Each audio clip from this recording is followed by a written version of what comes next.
Morning everybody, Grizz here again.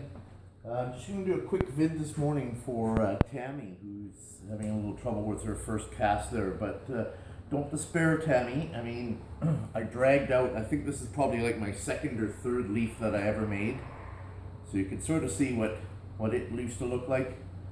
My first prototypes, they're pretty thick, pretty clunky, not much detail on the edges, and you can sort of see how things have evolved, so don't give up. In your video, a couple things that I noticed, or not in your video, in your pictures, the cracking, I have a feeling that you had them outside. I've seen that cracking when it's really too warm, when it's too hot. Like I do them inside and cover them with plastic right away and leave them overnight. If it gets too hot too fast, you'll get that cracking in there, and it doesn't help if you had a really loose mix, like if you had a really wet mix. That sort of compounds the problems there. Why it's split in three pieces like that, I'm not too sure. It kind of looks like it's sort of split right along these sort of vein lines there. If you've seen some of my other tutorials, I recommend cutting like the big thick stems that go in here, to cut them sort of in half with a little blade. It helps that they don't go too deep in it, because if they go too deep, it will weaken your structure there. And I know you didn't put wire in, you got frustrated. If you had the wire in it, it wouldn't have broken like that. So I know it can be frustrating. What I found easier, instead of trying to get one piece of wire to fit the whole back of your piece to fiddle, is I cut it in smaller pieces. This is what I used to use, sorry. It's just a little 1/4-inch fencing wire, but it's way easier to cut it in little pieces, smaller pieces, and then you can sort of just form them. It's easier to form them around, and you can overlap them a bit. See, and then you can put like a third little one over the top over here. Then you don't have to fuss. If you've got a big one, you're fussing and you're getting pieces poking up and poking out. And with this, it's easy to go back and let's get my snips.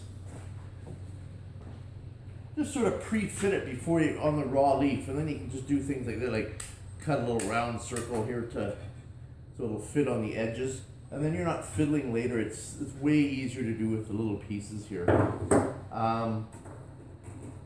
If your mix looks too wet, like we've had a few people ask about that, don't proceed. Like add more dry mix to it to make it a heavier. Like if it's wet, don't just put the wet on, add more dry to it, either just Portland, or if you're using a premix, add some more premix in to make it a stronger mix.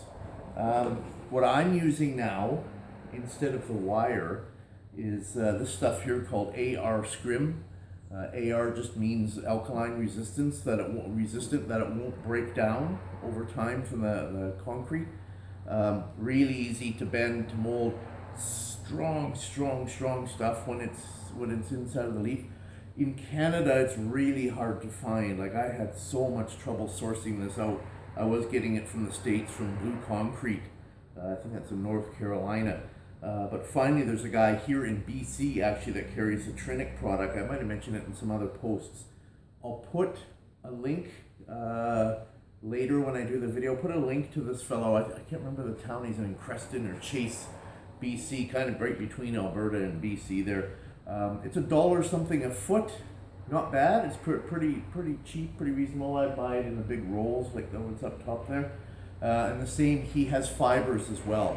Very inexpensive too for big bags of fibers, little AR fibers too. So anyway, I'll put a link in the video where you can get a hold of this gentleman and get the stuff shipped to you, if that's what people want. So, but anyway, I think that's about covered in the vid there. So just, be patient, Tammy. It's like I said, my first ones, I don't know how many I broke in half and took out too early and snapped and popped, and so don't get frustrated. Keep trying.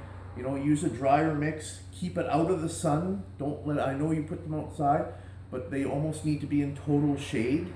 And when I used to cast, I cast first thing in the morning, like early in the morning when it's still cool. And even this time of year, like today, I have to do a little bit of casting because it's a little bit cooler today, but we've had over on the island too, it's been so hot in BC for so long it's just not conducive for doing this stuff when my shop is like nearly 100 degrees. There's no way I'd even attempt doing stuff like that. So anyway, try and keep it out of the sun, plastic on top of it, and keep going, and let's see your next one. Right on, Tammy. Bye-bye.